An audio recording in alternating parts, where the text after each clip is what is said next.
যদি এটা স্থগিত করে এর ভিতরে আমরা আপনাদেরকে যদি চান আপনাদেরকে সাথে করে নিয়ে প্রাইম মিনিস্টারের সাথে মাননীয় প্রধানমন্ত্রী উনি বঙ্গবন্ধু কন্যা উনাকে বললে উনি বুঝবেন না এমন কোন জিনিস নাই। আমি কাছাকাছি থেকে আপনাদেরকে সাক্ষী দিচ্ছি যে আমি এতদিন উনার সাথে আমি সংসদে ছিলাম।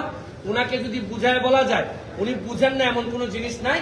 তবে আমার কাছে মনে হয় যে প্রক্রিয়া আপনারা আদায় করতে চাচ্ছেন এই প্রক্রিয়াটা আপনাদের সঠিক না। আপনাদের কাছে আমার দাবি 1টা মাস সময় আপনারা স্থগিত করেন। 1টা মাস পরে সুপ্রিম কোর্টের আদেশের পরে কারণ আপনারা যেটা চাচ্ছেন আপনারা বলতে চাচ্ছেন যে আপনারা আন্দোলন সরকারের সাথে আদালতের সাথে না, কিন্তু আপনাদের এই আন্দোলনের যেটা চান আপনারা এটা যদি আদালত থেকে আসে তাহলে তারা আপনাদের আন্দোলন করার দরকার পড়ে না। আপনারা মানলাম যে আপনারা আদালতকে চাচ্ছেন না, কিন্তু আদালতের মাধ্যমে আসতে পারে। প্রয়োজনে আদালতে আইনজীবী হিসেবে আমি থাকবো থেকে